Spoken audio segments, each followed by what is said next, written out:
SP madam साधारण कपड़ों में एक दुकान पर कपड़ा खरीदने जाती है, लेकिन वहां उनकी और दुकानदार की किसी बात पर झड़प हो जाती है। दुकानदार उन्हें धमकी देते हुए कहता है, आप या तो मेरी बात मान जाओ वरना मैं पुलिस को बुला लूंगा और फिर देख लेना, आपको जेल की हवा खानी पड़ेगी। ये सुनकर एसपी मैडम मुस्कुराकर कहती है, ठीक है, अगर ऐसी बात है तो आप पुलिस को ही बुला लो, वही आकर हमारा फैसला कर देगी। एसपी मैडम के मन में था कि पुलिस वाले उन्हें पहचान लेंगे और मामला वही सुलझ जाएगा। लेकिन जब पुलिस वाले आते हैं तो दुकानदार उनसे कुछ ऐसा कहता है जिसे सुनकर पुलिस वाले एसपी मैडम को अपने साथ लेकर जाने लगते हैं। ये देखकर एएसपी मैडम हैरान हो जाती है कि पुलिस ने उन्हें नहीं पहचाना और उल्टा गलत का साथ दे रहे हैं।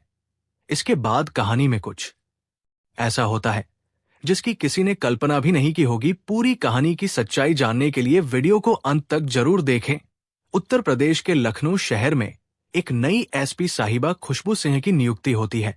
खुशबू सिंह अपनी ईमानदारी के लिए बहुत प्रचलित थी। जहां भी जाती अपने ईमानदार काम से सबका दिल जीत लेती और उनकी ईमानदारी के चर्चे चारों तरफ फैले रहते। उनकी पोस्टिंग के एक ही दिन बाद उनका छोटा भाई उनसे मिलने आता है। उसके भाई की शादी होने वाली थी और वो अपनी बहन को शादी में अपने साथ ले जाना चाहता था। एसपी साहिबा का पूरा परिवार अभी तक लखनऊ में शिफ्ट नहीं हुआ था। खुशबू अपने भाई को समझाने की कोशिश करती है, भाई कोई बात नहीं, तुम शादी कर लो, मैं बाद में किसी दिन आकर तुमसे मिल लूंगी। लेकिन उनका भाई कहता है, नहीं बहन, अगर आप शादी में नहीं आओगी तो मैं बिल्कुल भी शादी नहीं करूंगा। भाई बहन में बहुत प्यार था और इसी वजह से एसपी साहिबा अपनी व्यस्तता के बावजूद शादी में जाने के लिए राजी हो जाती है। वो अपने भाई से कहती है, ठीक है भाई, तुम चिंता मत करो, मैं जरूर तुम्हारी शादी में आऊंगी। ये सुनकर उनका भाई मान जाता है और शाम को अपने भाई से बात करने के बाद वो अपने घर चला जाता है। एसपी साहिबा ने कह दिया था, ठीक है, कल शाम को मैं तुम्हारे यहां जाऊंगी, तुम कोई चिंता मत करो। अगले दिन सुबह सुबह एसपी साहिबा उठकर शादी में जाने की तैयारी करने लगती है। वो सोचती है, मैं शादी में जा रही हूं तो अच्छे कपड़े होने चाहिए। यही सोचकर वो अपनी पर्सनल गाड़ी लेती है और साधारण कपड़ों में बाजार में कपड़ों की खरीदारी करने निकल जाती है। पहले एसपी साहिबा कई बड़ी बड़ी दुकानों पर जाती है, लेकिन उन्हें कोई साड़ी पसंद नहीं आती।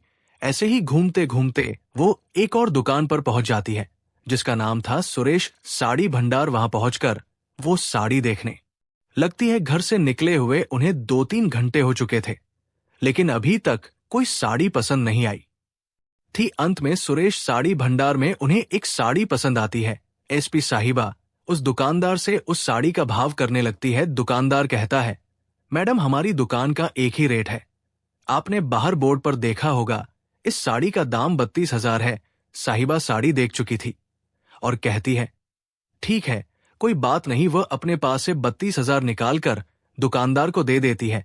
दुकानदार उन पैसों को गिनता है और गिनने के बाद उन्हें अपने पास रख लेता है। इसके बाद वो साड़ी को पैक करके एसपी मैडम को देता है। एसपी मैडम भी खुशी खुशी वहां से लौटने लगती है क्योंकि उन्हें जो चाहिए था वो मिल गया था। दुकान से बाहर निकलने के बाद एसपी मैडम बाजार में और भी सामान खरीदने लगती है।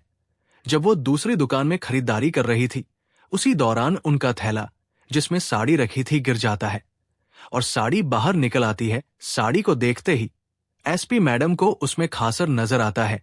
खासर का मतलब है कि कपड़े के अंदर बने धागों के गुच्छे जो कपड़े की गुणवत्ता को खराब कर देते हैं। एसपी मैडम उसी दुकान में साड़ी को फैलाकर देखती है और पाती है कि साड़ी की कई जगहों पर खासर बने हुए हैं, जिससे उसकी खूबसूरती खराब हो गई है। इसके बाद एसपी मैडम उस दुकान से जो सामान खरीदना था उसे खरीदकर दोबारा रमेश साड़ी भंडार पर पहुंच जाती है। वहां पहुंचकर वो दुकानदार को साड़ी दिखाती है और कहती है, ये साड़ी रख लो और मुझे कोई दूसरी साड़ी दे दो। थोड़ी अनिच्छा से नाक भौं सिकोड़ता है, लेकिन मजबूरी में दूसरी साड़ी दिखाने लगता है। अब तक दुकानदार को नहीं पता था कि ये यहाँ की एसपी है और एसपी मैडम ने भी ये बात जाहिर नहीं की थी। इसके बाद एसपी मैडम काफी देर तक दुकान के अंदर साड़ी ढूंढती रहती है, लेकिन एसपी मैडम को कोई भी साड़ी पसंद नहीं आती।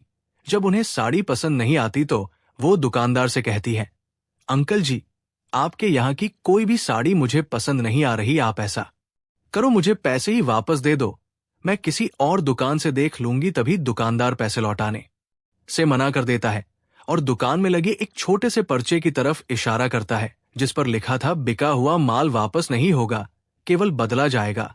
एसपी मैडम ये सुनकर हैरान हो जाती है।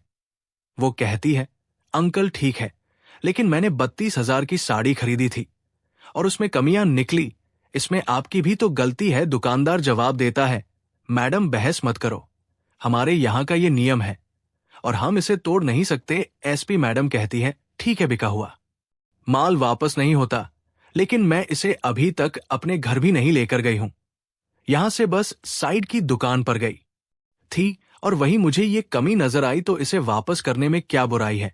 लेकिन दुकानदार अपनी बात पर अड़िग रहता है और कहता है, नहीं मैडम, ये साड़ी वापस नहीं होगी, आप चाहे जो कर लो। इसके बाद एसपी मैडम कहती है, नहीं, ये साड़ी आपको वापस करनी होगी वरना मैं यहां से नहीं जाने वाली। ऐसा कहकर वो दुकान में ही बैठ जाती है और साड़ी वापस करने के लिए आग्रह करने लगती है। जब दुकानदार देखता है कि ये महिला अपनी बात पर अड़ी हुई है और यहां से जाने वाली नहीं है, तो वो पुलिस को फोन करने की धमकी देता है। वो कहता है, या तो आप यहां से चली जाए वरना मैं पुलिस को बुलाकर आपको अंदर करवा दूंगा, आप यहां मेरे साथ गलत कर रही है और यहां सीसीटीवी कैमरे भी लगे हुए हैं। जब आपने एक बार सामान खरीद लिया तो ये वापस नहीं होगा, अगर आपको इसके बदले में कुछ और चाहिए तो आप ले सकती है, लेकिन पैसे वापस नहीं होंगे। एसपी मैडम पुलिस का नाम सुनकर मुस्कुराती है और कहती है, ठीक है, तुम पुलिस को बुला लो, कोई बात नहीं, वही आकर हमारा फैसला कर देगी कि आप मुझे पैसे वापस दोगे या नहीं। दुकानदार जो सोच रहा था कि पुलिस बुलाने से मामला सुलझ जाएगा, पुलिस को फोन करता है और अपनी समस्या बताकर उन्हें दुकान पर बुला लेता है। इसके बाद एसपी मैडम सोचने लगती है, आने दो पुलिस को, आते ही वे मुझे पहचान लेंगे और फिर इस दुकानदार को डांटकर मेरे पैसे वापस दिला देंगे। इसी वजह से उन्होंने अभी तक ये जाहिर नहीं किया था कि वह एसपी है, क्योंकि वो देखना चाहती थी कि पुलिस वाले यहां कैसा व्यवहार करते हैं और उन्हें पहचानते हैं या नहीं। थोड़ी देर बाद पुलिस वाले दुकान पर पहुंच जाते हैं और दुकानदार से वापस दिला देंगे। इसी वजह से उन्होंने अभी तक ये जाहिर नहीं किया था कि वो एसपी है, क्योंकि वो देखना चाहती थी कि पुलिस वाले यहां कैसा व्यवहार करते हैं और उन्हें पहचानते हैं या नहीं। थोड़ी देर बाद पुलिस वाले दुकान पर पहुंच जाते हैं और दुकानदार से बात करने लगते हैं। दुकानदार उन्हें एक तरफ ले जाता है और चुपके से रिश्वत देता है। पुलिस वाला ईमानदारी से अपना काम करने के बजाय इस महिला के साथ बदतमीजी करने लगता है और धमकाने लगाता है।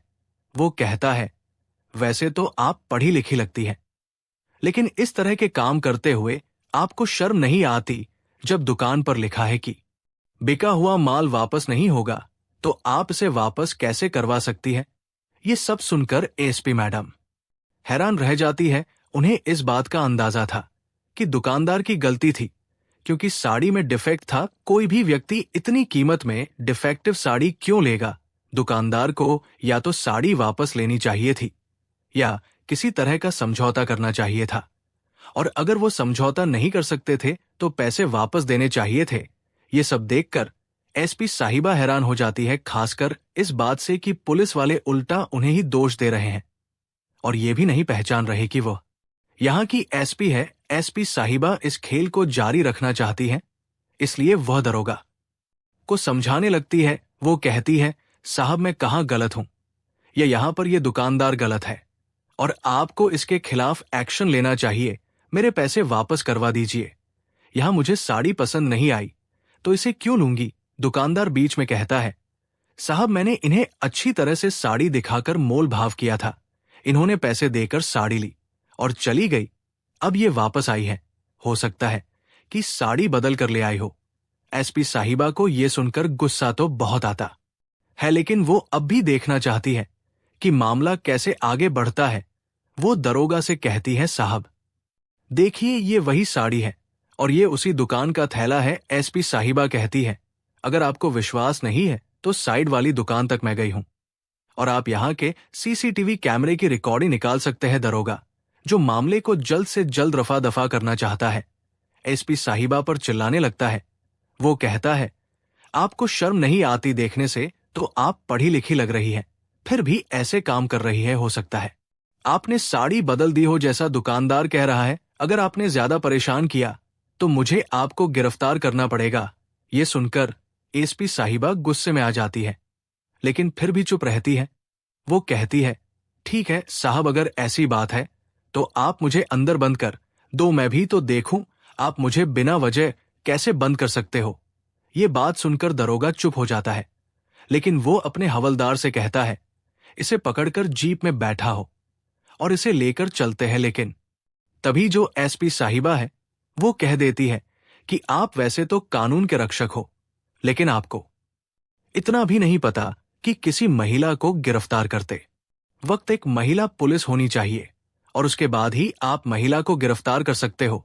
अब ये बात सुनकर जो दरोगा होता है वो और भी छिड़ जाता है, लेकिन अभी तक वहां पर थोड़ी सी भीड़ इकट्ठा हो गई थी। तो दरोगा महिला कांस्टेबल बुलाती है, तो उसके बाद वो एसपी साहिबा को पकड़कर जीप में बैठा लेता है और बाजार के अंदर सभी लोग ये सब कुछ देख रहे थे। अब पुलिस के सामने भला कौन बोलेगा, यही सोचकर सब लोग चुप रहते हैं और एसपी साहिबा को वहां से बिठाकर थाने तक ले जाया जाता है।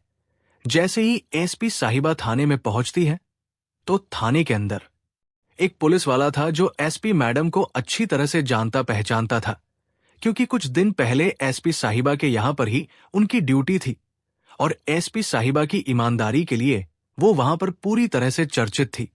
तो जैसे वो स्टार्टिंग में गया था तो उस टाइम पर उसे नहीं पता था, लेकिन धीरे धीरे वो एसपी साहिबा को अच्छी तरह से जान पहचान गया था। और जैसे ही वो एसपी साहिबा को थाने के अंदर आता हुआ देखता है कि पुलिस वाले उन्हें पकड़कर ला रहे हैं तो एकदम से बड़ा ही हैरान हो जाता है। वो आकर दरोगा को समझाने लगता है, कहता है कि साहब आपने बहुत बड़ी गलती कर दी है और इस गलती के लिए आपको बहुत पछताना पड़ेगा। लेकिन तभी जो एसपी साहिबा होती है वो उस पुलिस वाले को देखकर समझ जाती है कि वो मुझे जान चुका है, तो वो एकदम से उसे चुप रहने का आंखों ही आंखों में इशारा कर देती है और पुलिस वाला भी समझ जाता है। इतनी ही देर में दरोगा कहने लगता है कि गलत या किया है, ये हमें चैलेंज कर रही थी कि कानून हम भी अच्छी तरह से जानती है, तो इसी वजह से इसको उठा ले आए हैं। एक रात हवालात की हवा खाएगी तो इसे पता चल जाएगा कि कायदा कानून क्या होता है। ऐसा कहकर एसपी मैडम को उन्होंने अंदर बंद कर दिया था। एसपी मैडम अंदर से दरोगा को तरह तरह के कानूनी काम बताते हुए कहने लगती है, तुमने ये गलत किया है, रात के समय तो तुम मुझे यहां पर रख ही नहीं सकते, फिर मैं एक रात हवालात की हवा कैसे खा सकती हूं। ये सब सुनकर दरोगा का गुस्सा और भी बढ़ जाता है और वो चिल्लाकर कहता है, या तो तू चुप हो जा वरना मैं कुछ महिला कांस्टेबल को भेजकर तेरी अच्छी तरह से पिटाई करवा दूंगा। एसपी साहिबा इससे भी आगे बढ़कर उसे जवाब देती है, ऐसे भला कैसे तुम कर सकते हो, अगर हिम्मत है तो करके दिखाओ। अब दरोगा का गुस्सा 7वें आसमान पर होता है। इस समय एक पुलिस वाला जो एसपी साहिबा को पहचानता था ये सब देख रहा था। दरोगा गुस्से में आकर महिला का कांस्टेबल को आदेश देता है, इसे अच्छे से सबक सिखा दो। जैसे ही महिला कांस्टेबल लॉकअप के अंदर जाने लगती है, एसपी साहिबा उन्हें रोक देती है और कहती है, खबरदार अगर एक कदम भी आगे बढ़ाया। इसके बाद वो अपना आई कार्ड निकालकर महिला कांस्टेबल्स के सामने लटका देती है। जैसे ही महिला कांस्टेबल आई कार्ड देखती है वे पूरी तरह से हैरान हो जाती है और जोरदार सलूट एसपी साहिबा को मारती है। ये सब देखकर दरोगा पूरी तरह से कंफ्यूज हो जाता है। जब लॉकअप का दरवाजा खुलता है तो एसपी साहिबा, जिसे अब तक मुजरिम समझा जा रहा था, उस लॉकअप से बाहर आ जाती है। बाहर आने के बाद वो दरोगा को धमकाना शुरू कर देती है। दरोगा को जब ये देखता है कि महिला कांस्टेबल ने उसे सलूट किया और अब वो एसपी साहिबा उसे धमका रही है, तो उसे समझ में आ जाता है कि हो सकता है ये इस जिले की नई एसपी साहिबा हो, जिसके कारण वो ऐसा कर रही है। तभी जो पुलिस वाला एसपी साहिबा को पहले से जानता था वो सबको एसपी साहिबा के बारे में बताता है और कहता है कि वो कितनी ईमानदार और कर्तव्यनिष्ठ अधिकारी है। एसपी साहिबा की बात सुनकर थाने के अंदर जितने भी पुलिस वाले एसपी साहिबा को अब तक नहीं पहचान रहे थे, वे सभी एकदम से उन्हें सलूट मारते हैं। दरोगा, जो अब तक सब कुछ देख रहा था, उसकी पतलून गीली हो जाती है और वो परेशान होकर एसपी साहिबा के पैर पकड़कर माफी मांगने लगता है। वो कहता है, मैडम मुझे माफ कर दो, मुझसे बहुत बड़ी गलती हो गई है और आगे से ऐसा कुछ नहीं होगा। लेकिन एसपी साहिबा उसे उठाती है और कहती है, नहीं, आपने गलती नहीं की है, आपने पूरी ईमानदारी से अपना काम किया है। मैंने वो भी देखा था जब उस दुकानदार ने आपकी जेब में सामान डालने की कोशिश की थी। आपने ईमानदारी से काम किया, इसलिए आपको माफी मांगने की जरूरत नहीं है। तुम बहुत ही ईमानदार हो, लेकिन तुम्हारी ईमानदारी रिश्वतखोरी के प्रति है, न कि सरकार के प्रति। ये सुनकर वो पुलिस वाला और भी ज्यादा शर्मिंदगी महसूस करता है और माफी मांगने लगता है। एसपी साहिबा कहती है, ये कोई गलती नहीं थी, तुमने गुनाह किया है और इस गुनाह की सजा तुम्हें जरूर मिलेगी। फिर एसपी साहिबा फोन मिलाती है और उच्च अधिकारियों को बुलाती है। उन्हें बुलाने के बाद वो दरोगा की सारी करतूत बताती है और कहती है, फौरन से फौरन इस पर कार्यवाही होनी चाहिए। लेकिन तभी उच्च अधिकारी कहते हैं, मैडम इनको छोड़िएगा मत। उच्च अधिकारी की बात सुनकर एसपी साहिबा थोड़ी देर के लिए सोच विचार करती है। फिर अचानक उन्हें याद आता है उस दुकान में लगे सीसीटीवी कैमरों का जिक्र जो दुकानदार ने एसपी साहिबा को धमकी देते हुए कहा था।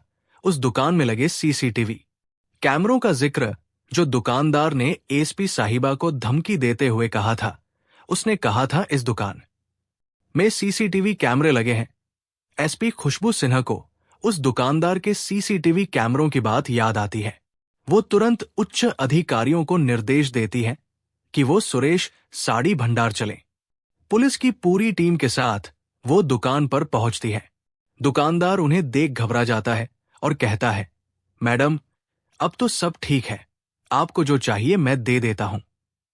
लेकिन एसपी साहिबा मुस्कुराकर कहती है, अब बहुत देर हो चुकी है। तुमने कानून और ईमानदारी का मजाक उड़ाया है। अब मैं खुद सीसीटीवी फुटेज देखूंगी। दुकान का सीसीटीवी फुटेज खंगाला जाता है। उसमें साफ दिखता है कि एसपी साहिबा ने साड़ी खरीदी और थैले में रखकर बाजार गई, फिर वापस आकर दुकानदार से शिकायत की। लेकिन फुटेज में एक और चौंकाने वाली बात सामने आती है। जब दुकानदार एसपी साहिबा को मना कर रहा था, उसी समय उसने चोरी छिपे दरोगा को रिश्वत दी थी। एसपी साहिबा मुस्कुराते हुए कहती है, अब समझ में आया कि तुम्हारी और दरोगा की इतनी अच्छी जुगलबंदी क्यों थी। ये फुटेज सब कुछ साफ कर रहा है। एसपी साहिबा उच्च अधिकारियों को बुलाकर तुरंत कार्रवाई करने के आदेश देती है। दुकानदार पर ग्राहक के साथ धोखाधड़ी और पुलिस को रिश्वत देने का केस दर्ज होता है। वहीं दरोगा को निलंबित कर दिया जाता है और उसके खिलाफ जांच शुरू हो जाती है। इस पूरी घटना के बाद एसपी साहिबा दुकान के बाहर इकट्ठा भीड़ को संबोधित करती है। वो कहती है, ये मेरा कर्तव्य है कि मैं कानून का पालन करूं और ईमानदारी से काम करूं। लेकिन ये जरूरी है कि हर नागरिक भी अपने अधिकारों को समझे और उनका इस्तेमाल करे।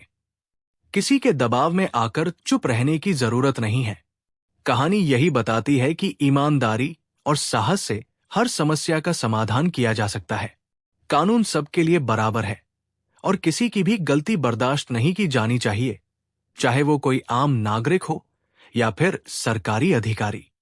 दोस्तों, इस कहानी के बारे में मेरी राय यह है कि ये हमें ये सिखाती है कि ईमानदारी और कर्तव्य के प्रति निष्ठा कितनी महत्वपूर्ण होती है। एसपी साहिबा की तरह अगर हम सभी अपने काम में ईमानदार रहें और ना केवल दूसरों बल्कि खुद से भी न्याय करें, तो समाज में बदलाव लाया जा सकता है। ये कहानी ये भी बताती है कि एक व्यक्ति अकेले भी बदलाव ला सकता है अगर वो दृढ़ निश्चय और ईमानदारी से काम करता है।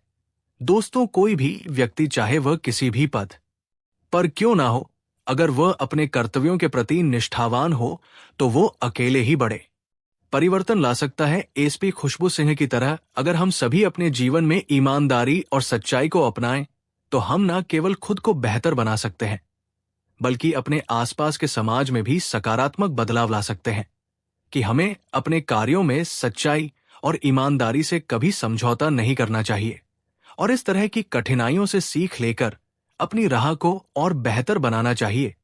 अगर आपको ये कहानी पसंद आई हो तो कृपया वीडियो को लाइक करें और हमारे चैनल हब को सब्सक्राइब करें। आपकी ये छोटी सी पहल हमें और बेहतर सामग्री बनाने के लिए प्रेरित करती है। हमारा उद्देश्य न केवल आपका मनोरंजन करना है, बल्कि आपको जीवन से जुड़े महत्वपूर्ण सबक भी सिखाना है, जो आपके जीवन में सकारात्मक बदलाव ला सकते हैं। जहां भी रहिए, सचेत, जागरूक और सुरक्षित रहिए। हमें अपना समय देने के लिए आपका बहुत बहुत धन्यवाद। तो आइए इस कहानी से प्रेरणा लेते हुए हम सब अपने अपने क्षेत्र में सच्चाई और ईमानदारी को अपनाएं और समाज में एक नई रोशनी फैलाए। भीड़ तालियों से एसपी साहिबा का सम्मान करती है, वहीं दुकानदार और रिश्वतखोर दरोगा शर्मिंदगी से सिर झुक